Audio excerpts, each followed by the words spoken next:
السلام عليكم ورحمة الله وبركاته. كلنتي wanaagsan markale asxaabay meel kasto aad joogtaan kusoo dhawaada barnaamijkeeni ugu horeeyay maanta oo isniin aan idiin soo gudbinayo taariikhdu waa 4 bisha Agoosto sanadka 2025 waa barnaamijkii ugu horeeyay barnaamijyada aynu maanta idiin soo gudbin doono qodobada barnaamijkan idinku hayo waxaa kamid ah Hamas oo jawaab siisay hay-adda Laanqeyrta Cas ee adduunka kadib markii ay wax codsiga ay u soo dirtay haddaba tafaasiil ku saabsan hadalka Hamas iyo codsiga Laanqeyrta Cas waan idin hayaa Netanyahu iyo kooxdiisii mayalka adkeyd oo lagu qasbay in golaha ammaanka ay fadhi weydiistaan inuu kulan degdeg ah isugu yimaado golaha ammaanka soo ma ahayn golihii ammaanka go'aamadii uu soo saaray Netanyahu iyo kooxdiisu ay diidanayeen hadda maxaa ku qasbay Netanyahu iyo kooxdiisu golaha ammaanka inay codsi u gudbistaan ku saabsan arrinta Gaza haddaba tafaasiil ku saabsan arrinta iyana waan idiin soo gudbin doonaa ninkii Trump ahaa oo la sheegay inuu ka codsaday Netanyahu in gargaar la geliyo Gaza dad dambana ay halkaa aanay ugu dhiman gaajo wixii kalena waa la isaga imaana ayuu leeyahay haddaba tafaasiil ku saabsan wararka cusub ee soo kordhay tan iyo intaynu kala maqnayn ayaynu barnaamijkeena ugu horeeya maanta oo isniin idiin soo gudbinaya inta aan ku jirno warar cusub hadday soo kordhaan waan idin la socodsiin doonaa Safari Remit waxay ka caawinaysaa inaad reerkaaga iyo saaxiibada ku nool dalal dhowr ah aad gaarsiisid wixii aad ugu tala gashay ilaa iminka wadamada ay xawaalada kugu diri karto waxa kamid ah Kenya, Soomaaliya, Uganda, Djibouti, Ethiopia, Sudan, South Sudan, Tanzania iyo Turkey. qiimahana aad ayuu u jaban yahay marka loo eego shirkadaha kale ee ka shaqeeya xawaalada. Xawaaladan waa online. Internet Plus waa adeeg ay macaamiishu ka heli karaan internet fiber ah oo xawaarihiisu yahay 20 megabytes per second. ayna la socdaan rasiifar ay ku jiraan in ka badan 4,000 oo kanaal iyo 100 daqiiqado oo ah ku hadal bilaash ah.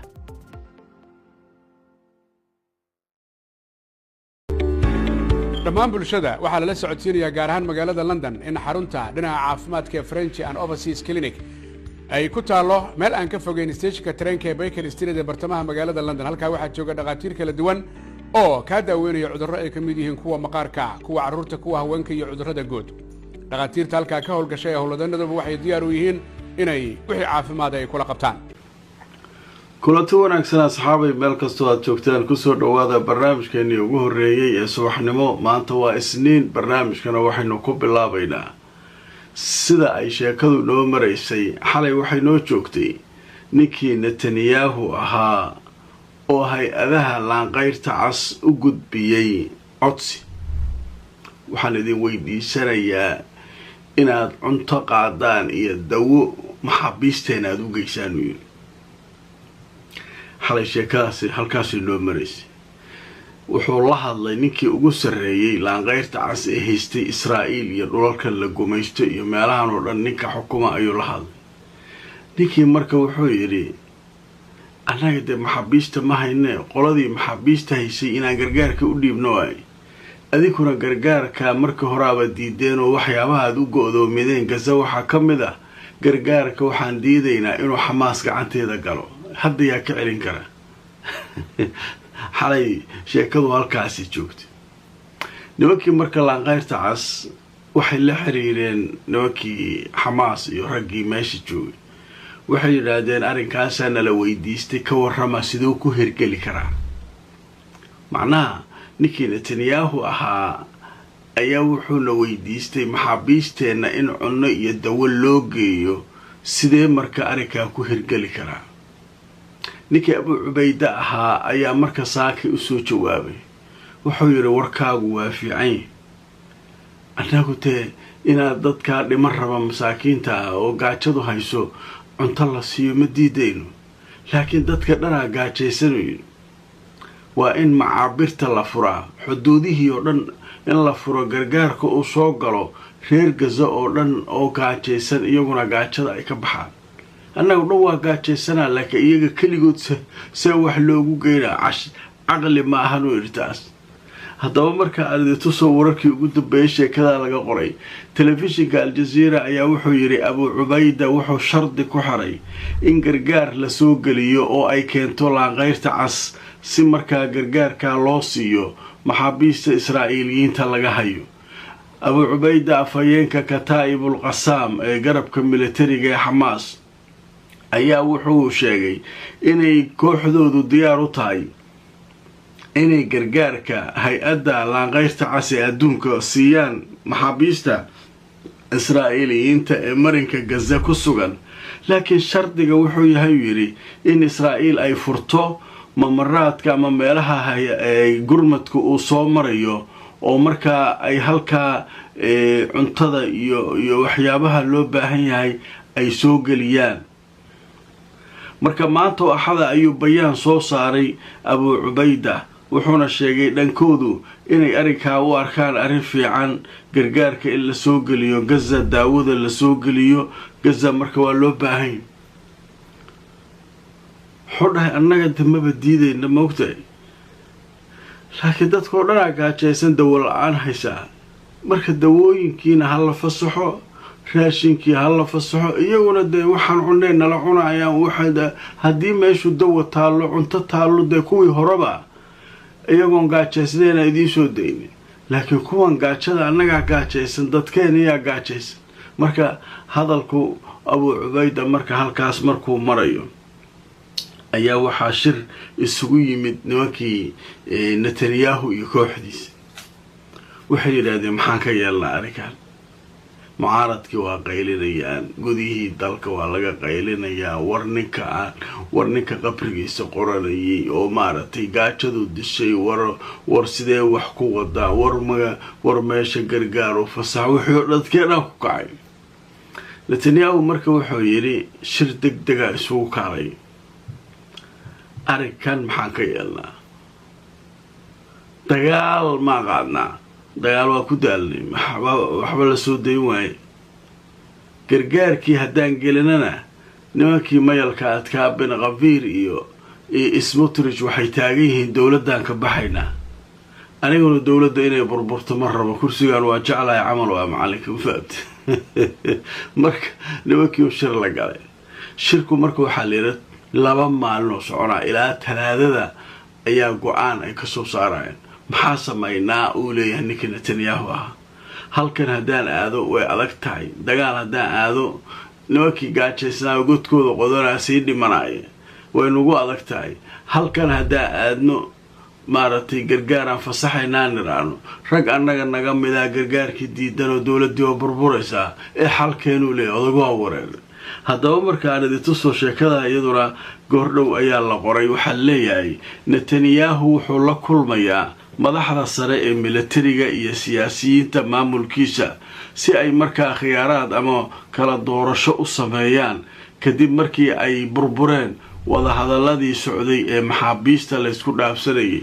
hogaamiyaha mucaaradka ninkii la yiraahdo Labed ayaa isaguna weerar daran ku qaaday xukuumadda Netanyahu.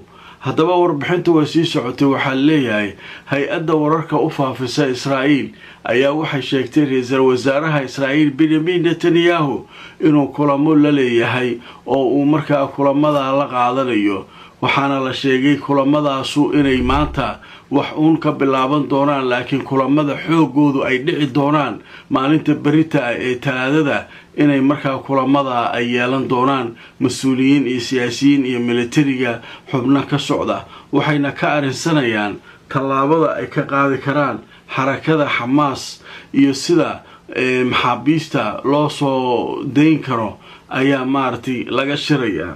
waxaana la sheegay Netanyahu inuu kulankaasi isugu yeeray madaxda ciidamada ugu sarreysa iyo mas-uuliyiin kala duwan si ay u qaataan go'aamo ku saabsan xaaladda maxaabiista oo meel xun maraysa. marka kulanka maanta waa uun iswargelin waaye, la socda sheekadu saas ahaane, laakiin Talaadada berita ah ayaa kulanka xoogiisa la isugu iman doonaa, saacaduu qaadan doonaa. halkaas marka maxaynu ka yeelnaa ayay sheekadu maraysaa. qodobka isaguna halkaasaa kaga gudbaynaa. qodobka aadka xiisaha u leh wuxuu yahay oo miiska saaran golaha ammaanka ayay israa'iil codsi u dirsatay. waxay tiri shir degdega isugu imaada maalinta talaadada ah oo beri ah. shir degdega maxaa looga hadlayaa? arrinta maxaabiisteena ku xiran Gaza. fadlan shir degdega isugu imaada.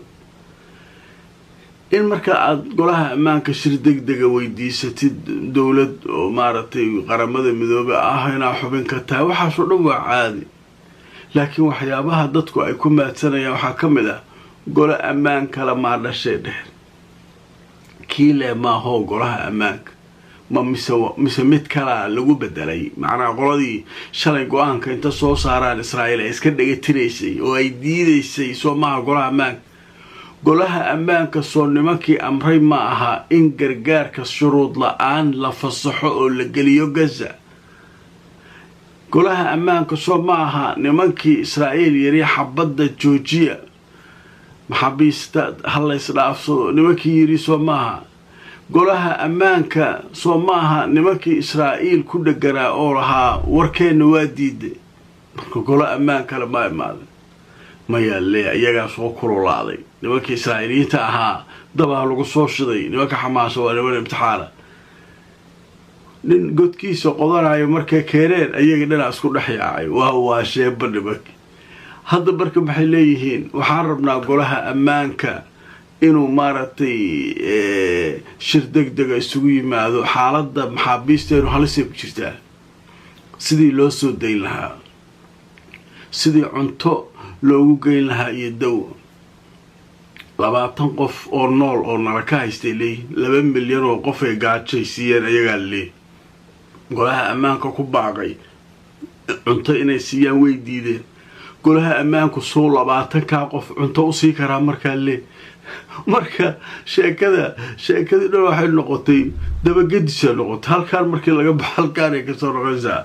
haddaba markaan idi tuso telefishinka BBC-da ayaa qoraya. wuxuu leeyahay kulan degdeg ah ayaa waxaa isugu iman doonaa golaha ammaanka qaramada midoobay, waxayna kaga arrinsan doonaan xaaladda maxaabiista Gaza lagu haysto. kulankaa wuxuu dhici doonaa talaadada.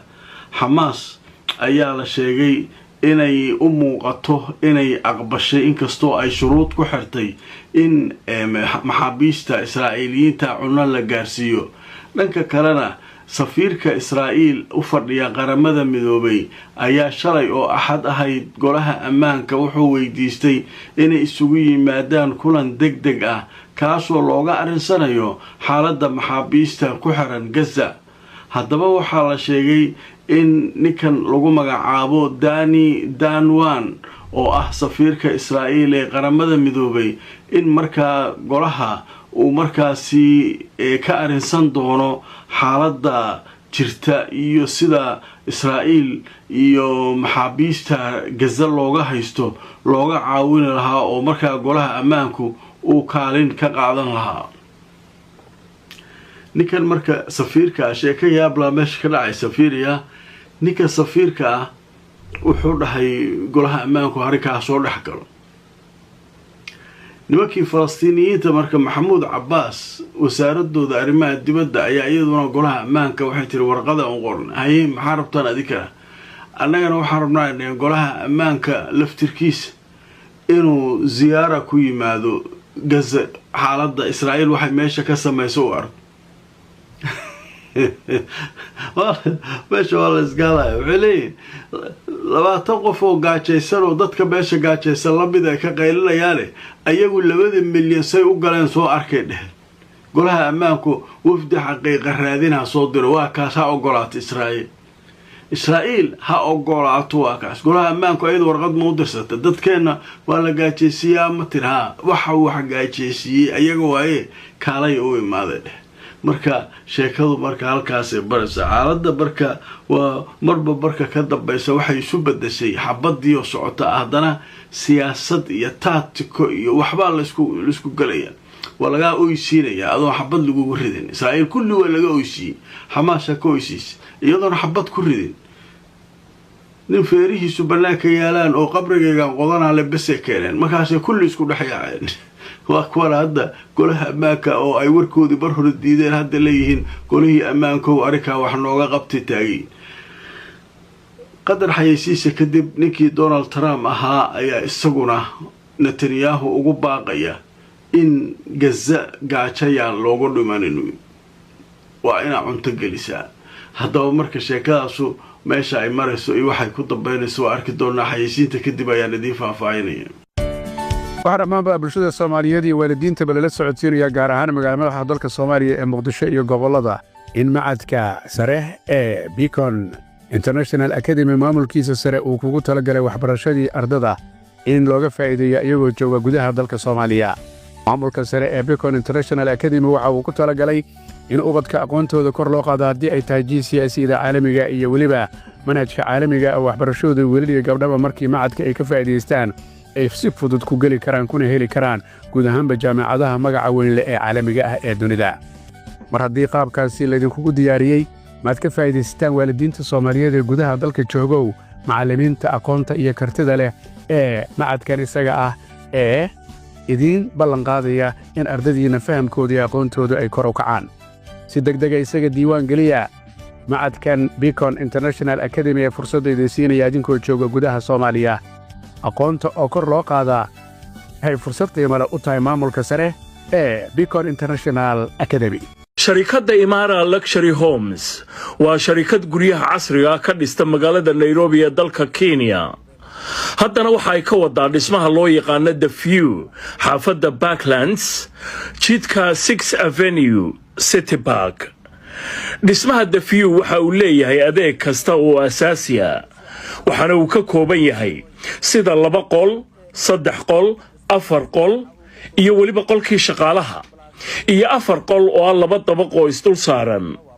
waa nooca loo yaqaan duplex haddaba imika waxa socda barnaamijka sharikadu ay u bixisay 90 days promotional kaasoo la magac baxay hoyga waa muhiim hanti yeelo kala xidhiir telefoonada ma jeceshahay barashada qur'aanka kariimka iyo culumta shareecada hab casri ah online ah adigoo jooga gurigaaga ama goobtaada shaqada markaas Daaru Taqwa waxa kugu baraya qur'aanka hab casri ah online ah maadooyinka aad ka baran karto waxa kamid ah qur'aanka kariimka ikada luqada carabiga iyo culumta shareecada isdiiwaangelintu way socotaa fadlan horugaad waxay faahfaahin kala xidhiid nambarada shaashada kaaga muuqda hamogaan dugsiga markaas Daaru Taqwa kulanti wanaagsan asxaabe meel kastoo aad joogtaan ku soo dhawaada barnaamijkeena ugu horeeya maanta oo Isniin aan idiin soo gudbinayno qaybihii ugu dambeeyay barnaamijka aynu maraynaa waxaynu ku soo qaadanaynaa ninkii Donald Trump ahaa ayaa wuxuu taagan yahay wargargaar hal la geliyo Gaza dadkoo dhan waa fiicnaanayaan kuwa Falastiiniyiinta kuwa Israa'iiliyiinta waxa dhan meesha jooga haddii gargaar la geliyo meesha hawshu way toosaysaa ee Netanyahu meesha gargaar geli dad kale yeesan meesha gaajo ugu dhiman inuu taagay Netanyahu markuu waxa leeyahay asagu awood ma u leeyahay inuu fasaxo gargaar geliyo waaba nin kursigiisa u baqay nimankan mayalka adag oo imtixaanka ku qataaran waxay leeyihiin arwa kaasay gargaar geli sheeka haysaa hadda waxa leeyahay gargaarka galay Gaza boqolkiiba hal dadka meesha ku nool ayuu ku filan yahay boqolkiiba hal 99 kale wali waxba ma gaarin gargaar intii soo gashada dada booba dadkii ka sii gadaan gargaarkii raashinkii inta la boobo ayaa dadkii lacag laga siinaya qaali ah wali marka dadku waxay taagayeen war gargaar ha laga dhargee wadooyinkan meelahan 4,000 oo baabuur oo shixnado gargaar wada ayaa meelaha ku wareegsan Gaza u fasaxa galeen gargaarkan maya hay Hamas qaadanays haddana maxay leedahay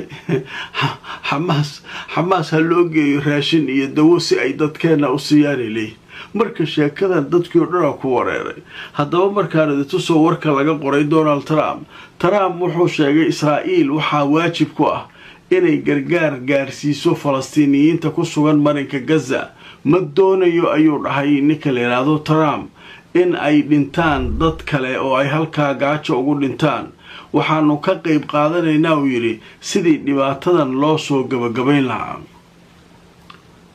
marka odagoo iska hadla isaga wixiisu hadalkiisa hadda xisaab dhan maba ugu jiraba dadka sababtoo ah waa la ogaaday ninkan wuxuu rabo iska sheegayo wuxuu rabo iska dhahayo ninkii dhahay waayo barnaamijkaygii shalay kusoo qaatay waa ogeydeen 3 milyan isagoo bixiyo wuxuu leeyahay 60 milyan oo dollar aan Gaza ku bixiyay ninkii dhahay oo Washington Post inta ka daba tagtay tirnika beenaala waaye marka ninku waa nin noocaas war meesha dad inay ku dhintaan mar rabo al iska leeyahay marka way fahmeen nimanka Israa'iiliyiinta ah marka sheekadii marka halkaas hadda wax marayaan kullay waa arki doonaa wixii warar soo kordha waan idin soo aruurin doonaa adinkuna sidaas aad ugu xirantiin barnaamijyada waad ku mahadsantiin annaguna waxaanu idin keenaynaa wararka muhiimka ah ee ku saabsan xaaladan halka ay marayso mar walba ha iloobinina ducada aad u ducaynaysaan dadka Falastiiniyiinta ee dhibaatada iyo mushkiladda ay haysato iyo gaajada in Ilaahay markaa uu ka dulqaado